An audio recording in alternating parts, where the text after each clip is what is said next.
this role in the unseen, I knew nothing about Down syndrome and how they acted or anything. So about 50 miles outside of Los Angeles, there was a mental hospital,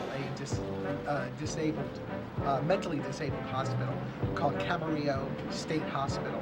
And I spent 3 days there. They did let me go home at night, but just observing people, and I was amazed. And I saw, the most unusual case I saw was, now it's more popular, you've seen him on television, and then of course there was Rain Man. There was a guy who, couldn't talk or anything, and had to be helped going to the bathroom and everything, but he could play the piano perfectly, and you could ask him a date in the future, and you could say like August 19th, 2025, and he could tell you what day of the week it fell on. He could say Thursday, and you could look it up, and it was Thursday.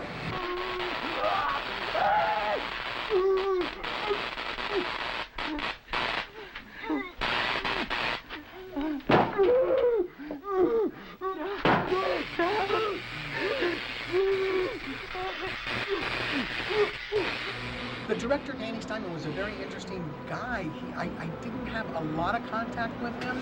The only thing I remember, of course, about Danny was the time, of course, which you'll see in the film, or you probably already have seen it, where I hit this electrical box and it kind of explodes and everything, and I was afraid to hit it because I didn't want to hit it right.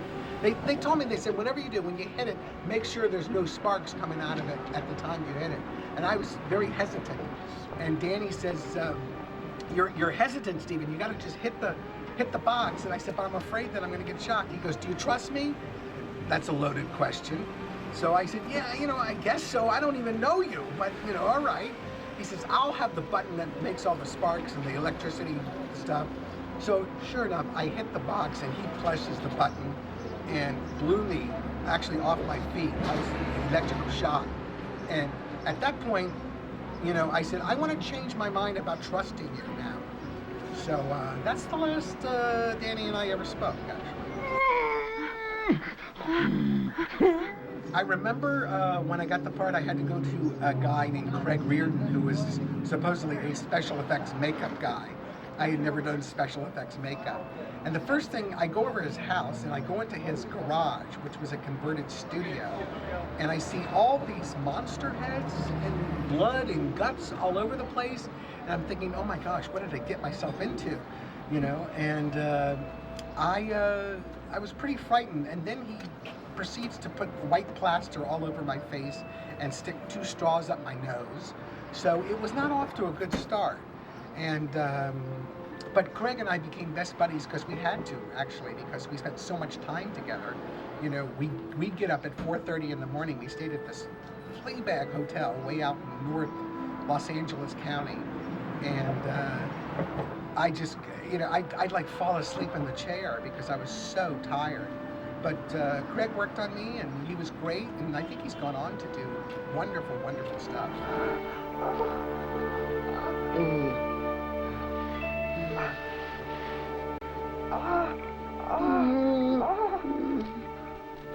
The nail effect that they used was this thing, it was a piece of wood, and of course it was like the old Halloween tricks where the nail looks like it's going in your head, but it retracts and everything, and I was just so scared that it wasn't going to retract when he bashes me over the head, so I kept making it spring load and everything, and I was just, after I got electrocuted earlier on the set, I wanted to make sure that that nail was going to really retract, The other problem was, the hardest thing about the makeup to me was the removal of the makeup, because I said to Craig, I said, I really don't want to be in the middle of a scene and have this stuff start to fall off my face.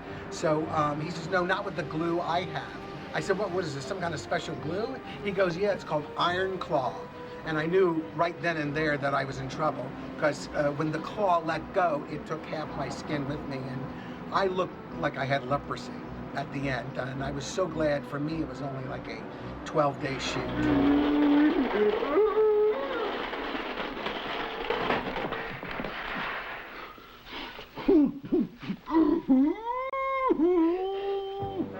it took 5 hours to put the makeup on, and they were so afraid that they didn't want to have to redo the makeup and everything. So they said, be careful when you eat.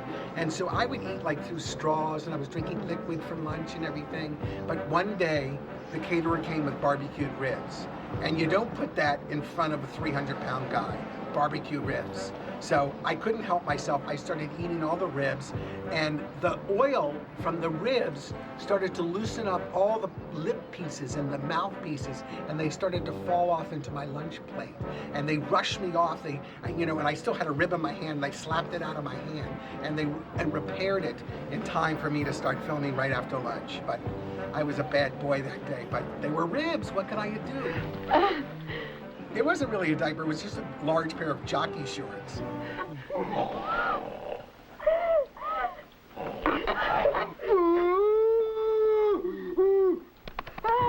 Working with Barbara Bach was a lot of fun. She was one of the Bond girls, and she's a very beautiful woman. And she was going to do a movie called Caveman with her now husband, Ringo Starr. And I just thought that was so cool that she was going to work with one of the Beatles. So I gave her a bunch of, record albums at the time, Beatle albums, and asked her to sign them, get them signed for me. She took the album, she never returned them. It's just a game! It's just a game! One of the actors on the film I most admired, because he was in one of my very favorite films of all time, was Sidney Lassick, who played Cheswick in One Flew Over the Cuckoo's Nest. And if you can't remember, he's the guy who screamed bloody murder because they took his cigarettes away. And he had one like crazy eye, one that looked off, one way, and one that looked at you. And so, when you were talking to him, you didn't know which eye to stand in front of, But I thought what was fascinating about Sidney, even though he worked all the time as an actor and was a well-respected actor, he always kept his day job. He worked as a dispatcher for a trucking company, and he would leave the set sometimes and have to go dispatch trucks. And I said, Sidney, you make all this money? He says, yeah, but you never know when it's going to end, Stephen. You never know. And he's like a man after my own heart, because I was kind of like that, every time I said, God, I wonder if I'll ever work again. But Sidney was fantastic. As a matter of fact, I'm in development for a horror picture now, and I was telling the executive, I said, there's an actor, if he was only alive, I would cast him in a minute. It's for a priest who's really nervous and jittery and who smokes cigarettes, But it's so funny, the first time I saw Sidney, I held up a pack of cigarettes and I went, hey Sidney, look, like that. And he laughed. But no, Sidney, oh God, what a wonderful actor. I mean, just amazing actor. One of the best I ever worked with.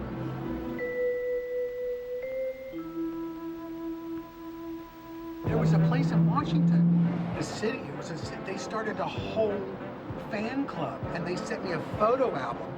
Every year they would have junior night at this bar and grill, and they had a chicken eating contest because there was the chicken, and they had people dressed up as me, and they sent me all these pictures.